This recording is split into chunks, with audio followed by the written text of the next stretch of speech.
You're thinking again, about the past, about the future, about every possible version of what could go wrong. You tell yourself you're just being careful, that thinking things through means you're being smart, responsible, even wise. But deep down, you know what's really happening. You're stuck. You replay the same conversation in your head, trying to find the perfect thing you should have said. You imagine every possible outcome before taking a single step forward. You analyze until you paralyze. And somehow, despite all that mental activity, nothing actually moves. Your body is here, but your mind is trapped, lost in the fog of what-ifs and maybes.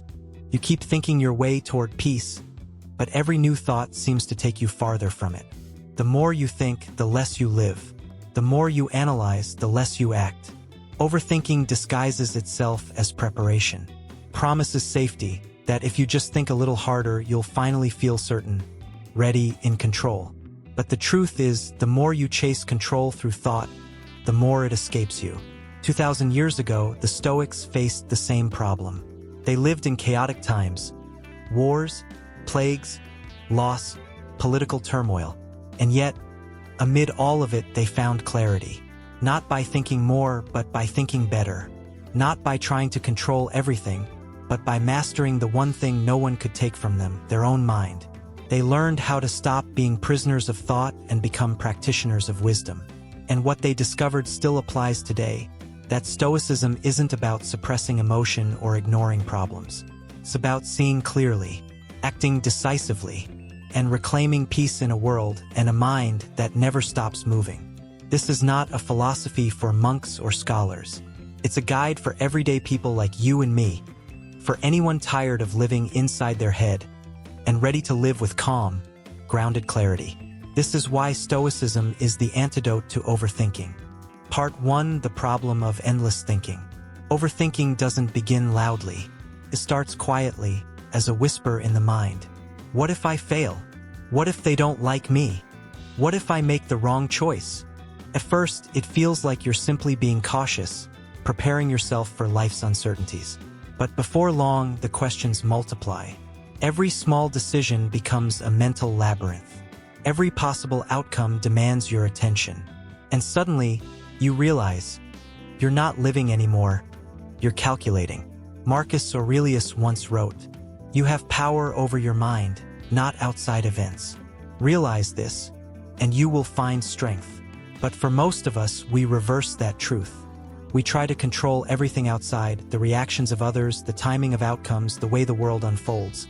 And in doing so, we lose control of the only thing that was ever truly ours, our mind.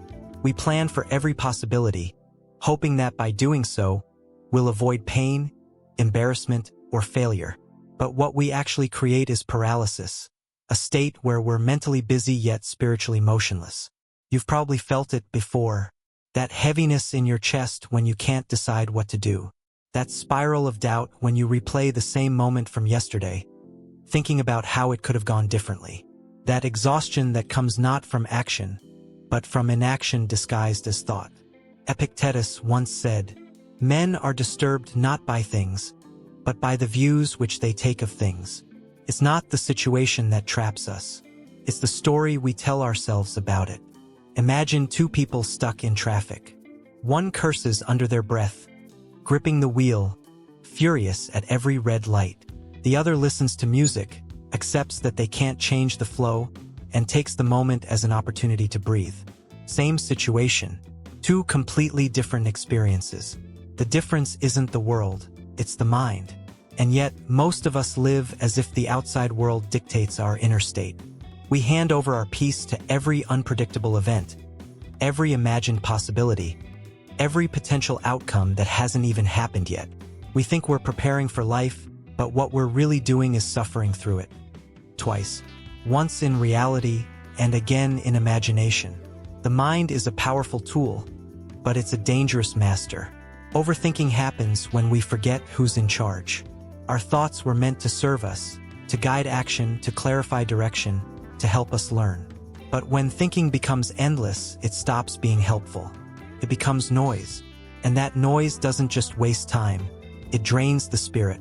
The Stoics saw this as one of humanity's greatest self-inflicted wounds. the habit of spending life reacting to the future instead of living in the present. Seneca described it perfectly.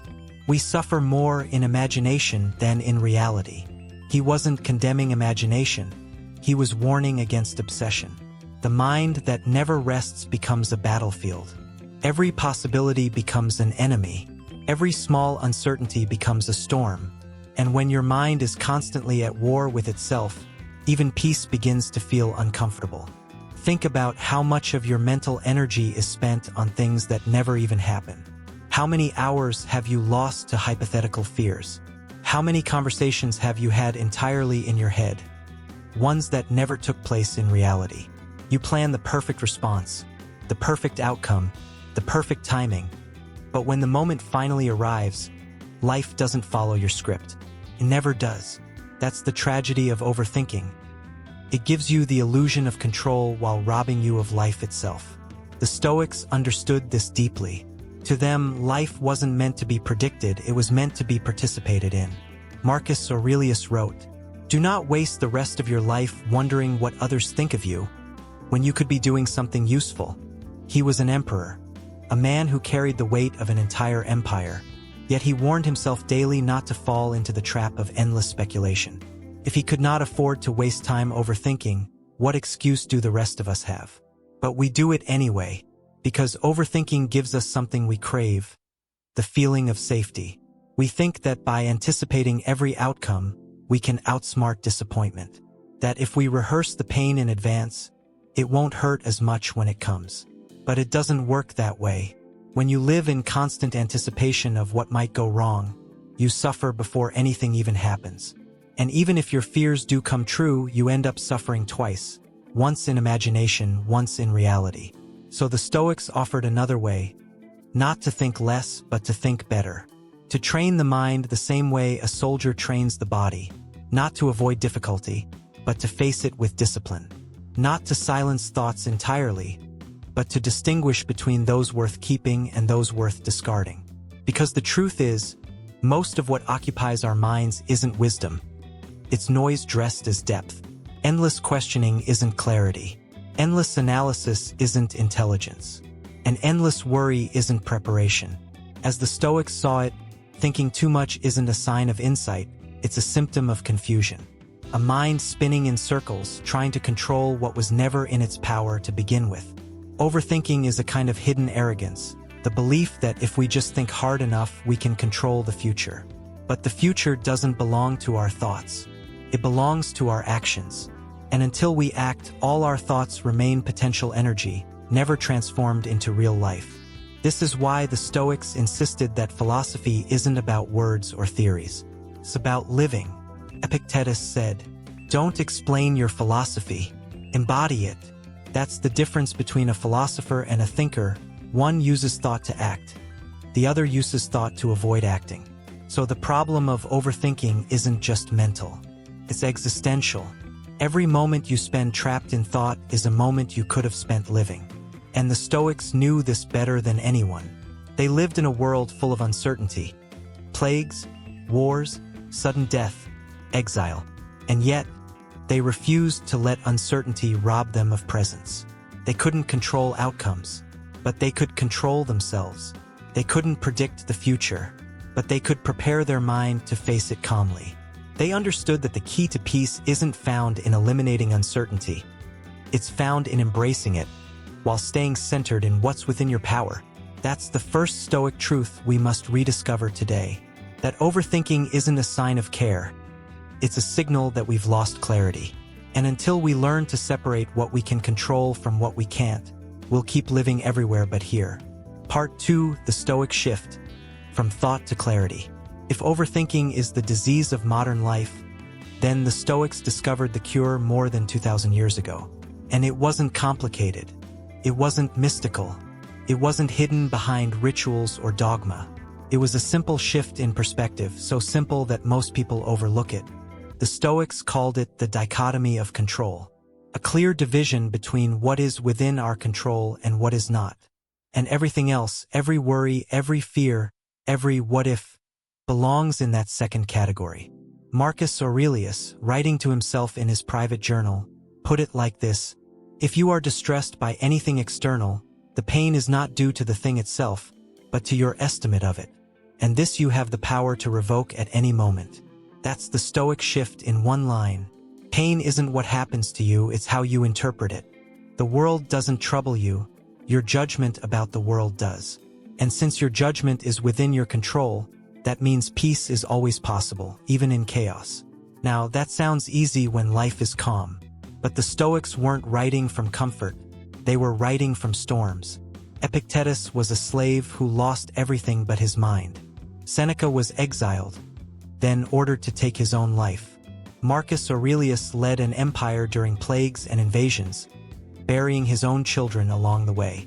And yet, in each of them, you find the same calm voice saying, "Focus only on what you can control." They understood something we often forget, that most suffering doesn't come from the event itself, but from our resistance to it. We want the world to follow our plans, our timing, our expectations. But life doesn't care about our expectations. It moves as it will. When we stop trying to control the uncontrollable, what's left is power, quiet, steady, inner power.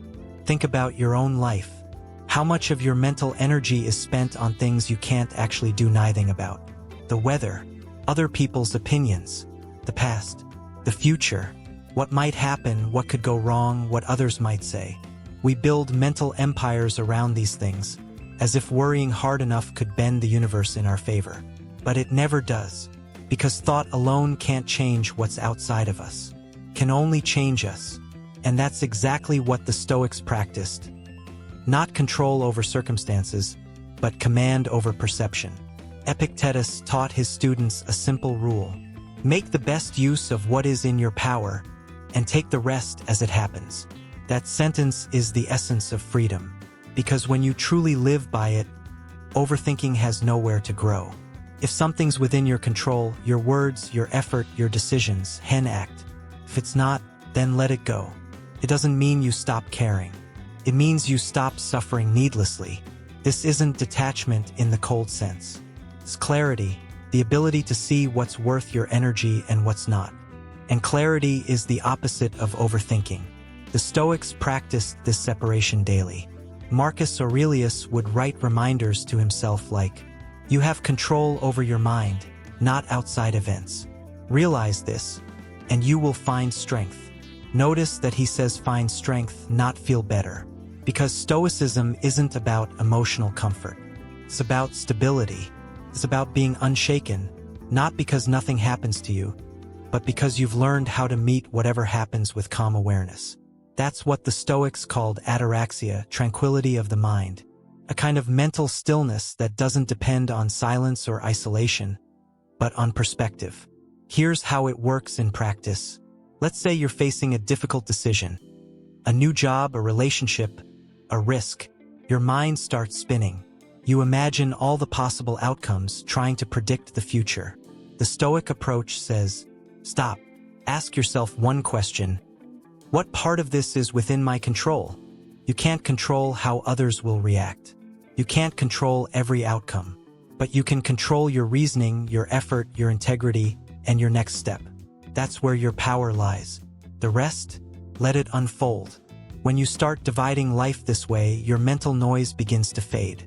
Because suddenly you see that 90% of your worries live outside your control, and therefore they deserve no rent in your mind. Marcus Aurelius practiced this every morning. He wrote, "When you arise in the morning, think of what a privilege it is to be alive, to think, to enjoy, to love." That's not a motivational quote. It's a reset of focus. Instead of obsessing over everything that might happen that day, he grounded himself in what was this moment, this breath, this chance to act. That's the Stoic shift, from thinking about life to living it, from controlling outcomes to commanding presence. Now, let's address the misunderstanding.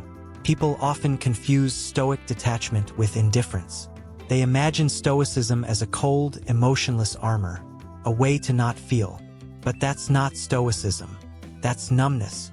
Stoicism doesn't tell you to ignore feelings. It teaches you to master them, to see them clearly, understand them, and then decide your response, instead of being ruled by reaction. That's the key distinction. Detachment in Stoicism isn't apathy. It's freedom. Freedom from being controlled by every fear, every what if, every passing wave of emotion.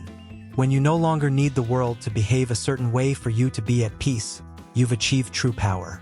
Seneca put it beautifully: the wise man is content with his lot, whatever it may be, without wishing for what he has not. That's the opposite of overthinking. Overthinking is restlessness, the constant search for what's missing, what might go wrong, what should be different. Stoicism is contentment, the calm understanding that this moment, as it is enough to act within. From that stillness, clarity is born, and clarity changes everything. You start realizing that peace doesn't come from controlling your environment. It comes from controlling your engagement with it. You can live in the same noisy, unpredictable world, but experience it differently. The storm still rages outside, but the sailor who knows how to steer doesn't panic. He trusts his hands on the wheel. He can't stop the wind, but he can command the sail. That's Stoicism in motion, clarity through control of the controllable. And that shift from chaos to calm, from thought to clarity, is the foundation of the Stoic way. Because once you master this separation, you stop being a victim of your own mind. You stop living inside the noise. You stop reacting to every mental wave. You begin to think less but understand more. You move from endless rumination to deliberate action. And that's the moment you start reclaiming your peace. Part 3: The Paralysis of What If. If you've ever lain awake at night replaying conversations in your mind, if you've ever delayed sending a message, applying for a job, or starting a project because the timing isn't right, if you've ever convinced yourself you're just thinking things through when, deep down, you know you're just scared, then you've met the most deceptive form of overthinking, the paralysis of what if. The Stoics understood this trap long before modern psychology had a name for it. They saw that most human suffering doesn't come from pain, but from hesitation, from standing endlessly at the crossroads of thought, waiting for perfect certainty before taking a single step. Seneca wrote, "We suffer more often in imagination than in reality." And he was right. For every real obstacle life throws at us, our mind invents 10 imaginary ones. Overthinking often masquerades as caution. It tells you, "I'm just being careful." It sounds rational, even responsible. But underneath that carefulness lies fear, fear of failure, fear of rejection, fear of imperfection. It's the belief that if we think hard enough, long enough, we can somehow outsmart uncertainty. That if we just find the right answer in our head, we'll never have to risk anything real. But the Stoics would tell us, you can't think your way into certainty. Life is movement, and only action reveals what's true. Picture a man standing at the edge of a river, needing to cross. He studies the current, measures the depth, calculates every possible route. He tells himself he'll cross once he's sure, once he's certain it's safe. But the river keeps flowing. The conditions keep changing. And he stays there, endlessly preparing, until the opportunity is gone. That's the essence of what-if paralysis. Feels like progress, but it's really just fear in disguise. Seneca warned about this illusion of preparation. He said, "Let us not postpone living."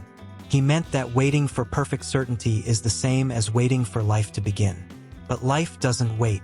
We tell ourselves we're not ready, that we need more clarity, more confidence, more information. But the truth is, clarity comes after action, not before it. Confidence comes from doing, not from thinking. You can't think your way into courage. You can only act your way into it. Marcus Aurelius faced this same human hesitation. In Meditations, he reminded himself, "Waste no more time arguing what a good man should be. Be one." That's Stoicism in a sentence. Stop analyzing. Start embodying. Because the more time you spend analyzing how to live, the less time you spend actually living. The Stoics were not anti-thought. They were pro-action. They believed in the power of reason, but reason used for movement, not for paralysis. To them, philosophy wasn't a way to escape life's uncertainty. It was a training ground to face it, with discipline, calm, and courage. That's why Stoicism feels so alive even today. It doesn't offer escape from fear. It teaches mastery of it. Let's take an example. Imagine you've been wanting to start something meaningful. A business, a creative project, a new direction in life. You keep telling yourself you'll start once you're more ready, once you know enough, have enough, feel enough. So you think, and think, and think. You research endlessly. You gather inspiration.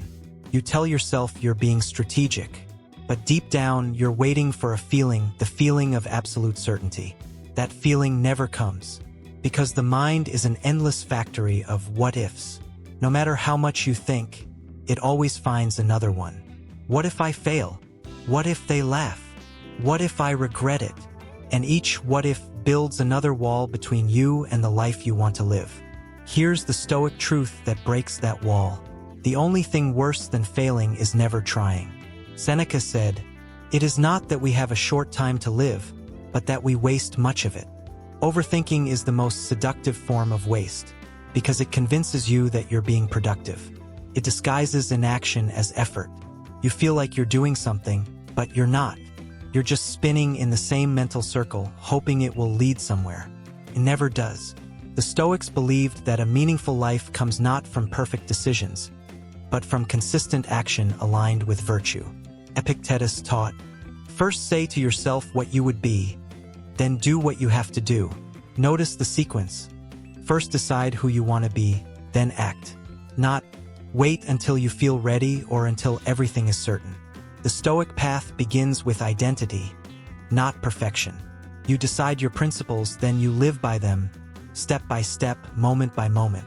Overthinking, on the other hand, is rooted in perfectionism. It tells you, you must choose perfectly or not at all. But life doesn't work that way. No one ever reaches certainty before action. Even the Stoics knew this. That's why they practiced a more fatty love of fate. They didn't wait for certainty. They acted with virtue, then embraced whatever outcome came. If it succeeded, good. If it failed, still good, because it was within reason and character. The goal wasn't success. It was alignment. And when your actions align with your values, overthinking loses its power. Overthinking makes you believe there's a way to eliminate risk. Stoicism reminds you that risk is life itself.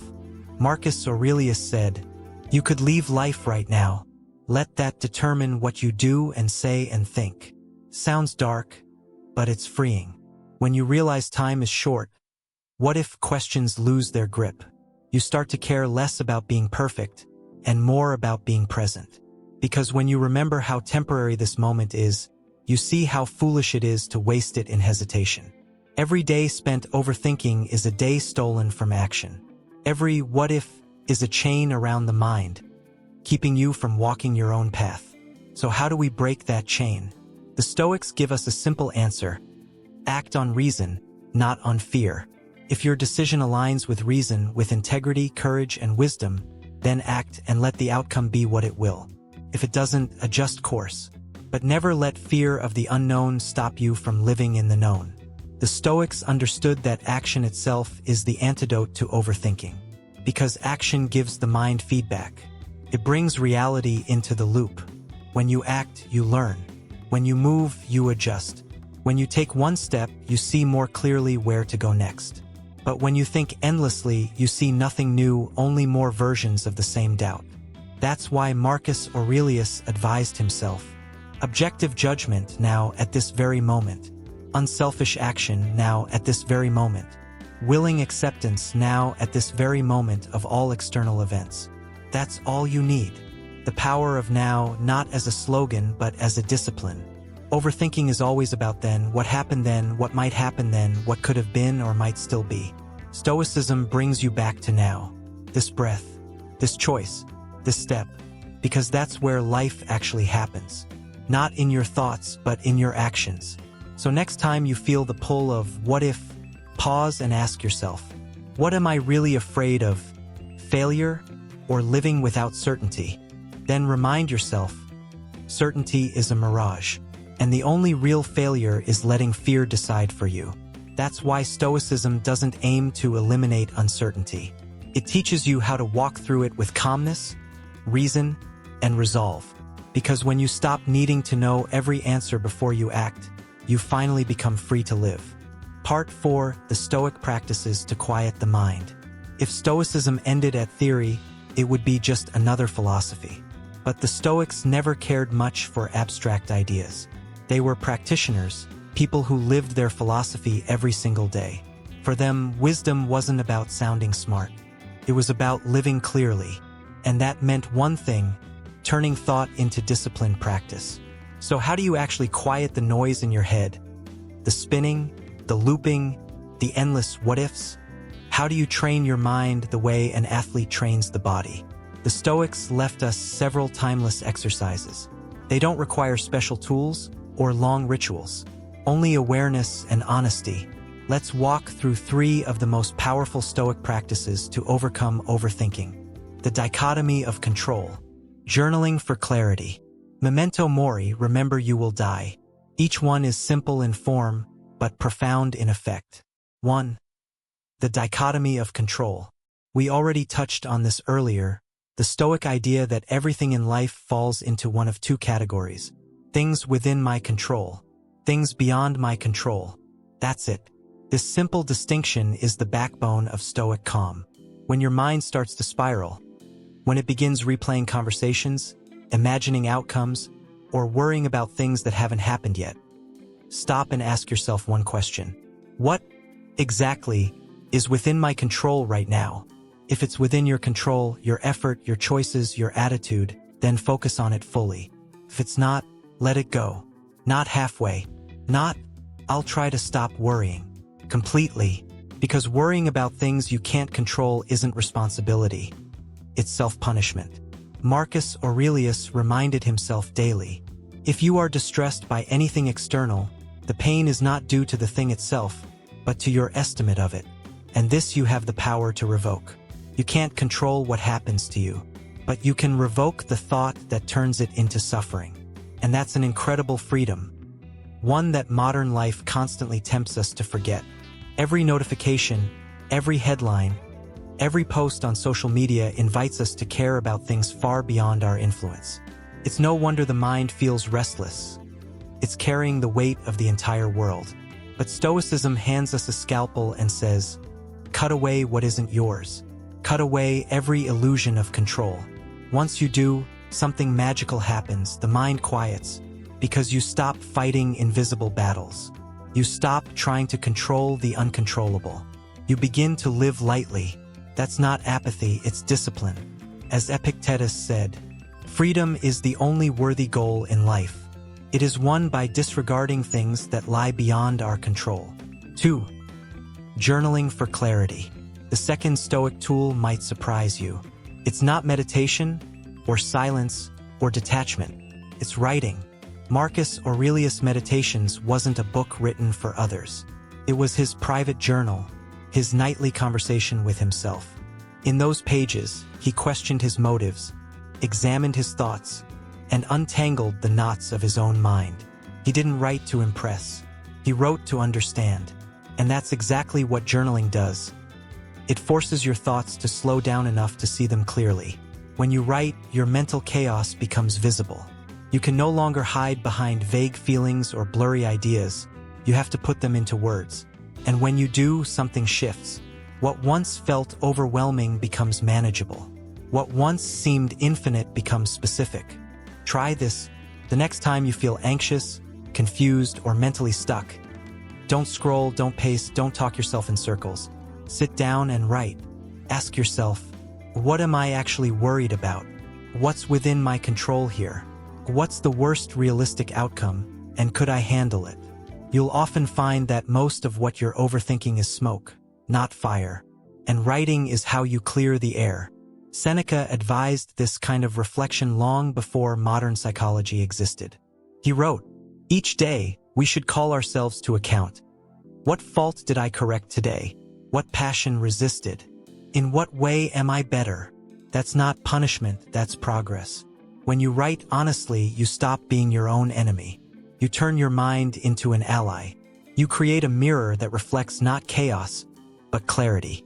That's why journaling is one of the most powerful tools against overthinking. because it transforms thought from a loop into a line, from endless circles into a path forward. 3. Memento mori, remember you will die. The final Stoic practice might sound morbid at first, but it's not about death. It's about life. Memento mori, remember you will die. The Stoics used this phrase not to depress themselves, but to awaken themselves, to remind the mind, time is limited, tomorrow is not promised, and every moment spent in endless thought is a moment you'll never get back. Marcus Aurelius wrote, "You could leave life right now. Let that determine what you do and say and think." It's a hard truth, but a liberating one. When you remember that death is inevitable, overthinking loses much of its power. Because what is there really to fear? You stop worrying about how you appear. You stop obsessing over minor mistakes. You stop postponing what matters most. You realize that perfection is a lie, and presence is everything. That's the paradox of memento mori. The more aware you are of death, the more alive you become. Seneca wrote about this often. In his letters to Lucilius, he said, "Let us prepare our minds as if we'd come to the very end of life. Let us postpone nothing. Let us balance life's books each day." To the Stoics, death wasn't an enemy, it was a teacher. It taught urgency. It taught perspective. It taught gratitude. When you live with that awareness, small worries shrink. What once felt like a crisis becomes trivial. You stop overthinking every moment and start cherishing it. Because when you remember you will die, you also remember you are alive right now. And this moment, fleeting as it is, deserves your full presence. Bringing it all together, these three practices, the dichotomy of control, journaling, and memento mori, are more than mental tools. They're anchors. They ground you when your thoughts begin to drift. They remind you what matters. They bring you back to the present, again and again. When practiced daily, they create what the Stoics called euthymia, a state of inner tranquility and direction. It doesn't mean you never think. It means you think clearly. You still plan, you still prepare, you still reflect, but you don't get lost in it. You don't drown in what-ifs. You act when action is needed. You reflect when reflection is useful. And you rest when rest is wise. That balance, that gentle rhythm between thought and motion, is the very essence of Stoic peace. The Stoics didn't seek a quiet mind by escaping life. They found peace in the middle of it. Amid battles, loss, politics, pain, they found stillness not by removing themselves from the world, but by mastering how they moved through it. And that's what these practices teach us. Not how to think less, but how to think wisely. Not how to empty the mind, but how to fill it with the right thoughts. The kind of thoughts that lead to clarity, courage, and calm. Part 5, From Thinking to Living, the Stoic Way Forward. You've reached the end of this reflection, or maybe the beginning, because knowing is one thing, living it, that's another. Every philosophy sounds beautiful in theory, but the Stoics were never interested in theories that stayed on paper. Their wisdom was tested in exile, in loss, in sickness, in the face of death. And what they discovered is something we still forget today. Peace doesn't come from escaping the chaos around you or inside you. It comes from how you move through it. 1. The modern paradox. In the 21st century, we have more comfort, more technology, and more information than at any other point in history. And yet, we are more anxious, distracted, and restless than ever. Why? Because our minds have been trained for noise.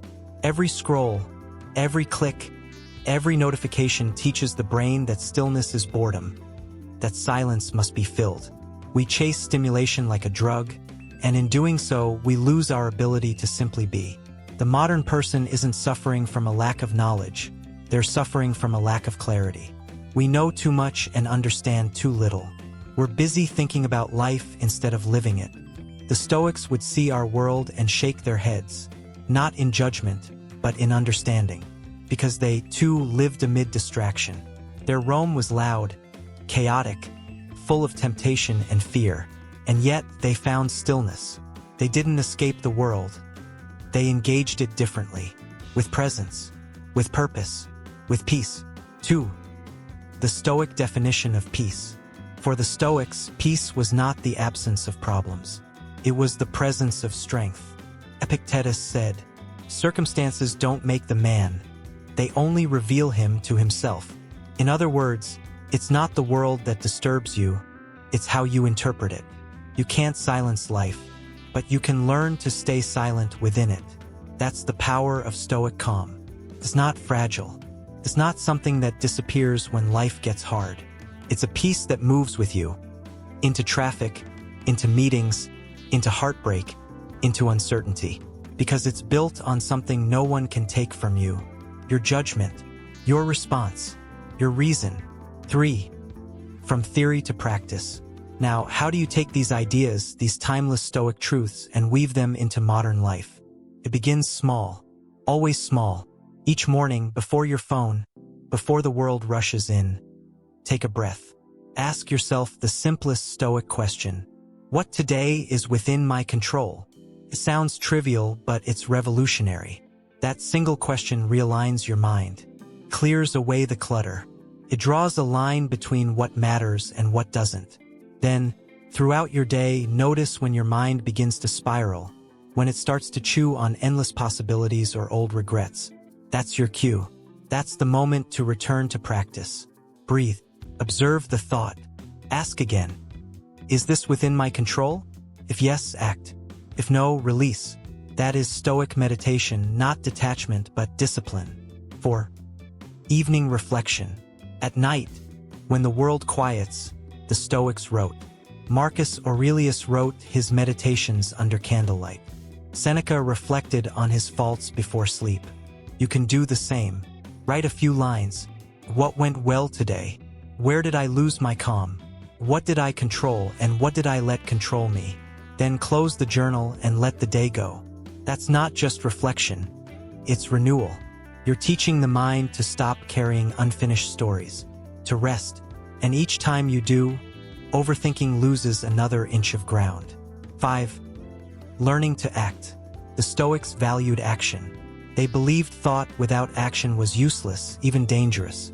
Seneca wrote, "We suffer more in imagination than in reality." And he was right. Overthinking turns life into rehearsal. You prepare endlessly for scenes that never happen. But the Stoics remind us, you can't think your way into courage. You have to act your way there. So whatever it is you've been stuck on, the message you haven't sent, the decision you've delayed, the step you keep analyzing, take it. Not recklessly, but deliberately, calmly. Action, not overanalysis, is the cure for fear, because fear thrives in thought, but fades in movement. 6. Stillness amid chaos. The Stoics often used the metaphor of a sailor steering through a storm. The waves, that's life. The ship, that's your body and your circumstances. But the rudder, that's your mind. You can't stop the storm. You can't make the sea calm. But you can hold the rudder steady. That's Stoicism. Not denial of chaos, mastery within it. And when you learn that, something extraordinary happens. The world doesn't need to change for you to feel peace. Because peace is something you carry with you. 7. The quiet strength of a Stoic mind. Think of Marcus Aurelius, the emperor of the most powerful empire on earth, yet humble enough to remind himself daily, you have power over your mind, not outside events. Realize this, and you will find strength. That's the kind of strength that doesn't shout. It doesn't demand. It doesn't need validation. It's the quiet confidence of someone who knows that no matter what happens, they remain their own master. And that's what Stoicism offers us in an age of noise. The ability to stand still while the world spins. To see clearly while others react blindly. To choose wisely while others chase endlessly. That's not just peace. That's freedom. 8. Living the philosophy. At the heart of Stoicism lies a simple truth. We do not need to think less, we need to think rightly. To see things as they are, not as our fears distort them. To act according to reason, not emotion. To live by virtue, not by impulse. When you practice that, overthinking fades, because the mind has direction, and a directed mind is a peaceful one. The Stoics never promised a life without struggle, but they did promise something far more valuable: a way to face struggle without losing yourself. That's the real gift of Stoicism. Not the end of problems, but the end of mental slavery. 9. The closing thought. So the next time your mind begins to race, when you feel that familiar pull into the whirlpool of what if, pause. Remember Marcus' words. Don't let your imagination be crushed by life as a whole. Don't try to picture everything bad that could happen. Stick with the situation at hand and ask, why is this so unbearable? You'll be embarrassed to answer. Bring yourself back to this moment, this breath, this step, because this right now is the only place peace ever exists. And if you can find it here, you can find it anywhere. That's why Stoicism endures. That's why it still speaks to us after 2,000 years. Because it gives us what we're all searching for: clarity, courage, and the stillness to live, not just think. 10. Final reflection. You don't have to be perfect to be stoic. You just have to practice. Every day, a little more awareness, a little more courage, a little less noise. In time, the mind quiets, and in that quiet, you rediscover what it means to be alive. This is the Stoic way. Not the end of thinking, but the beginning of living.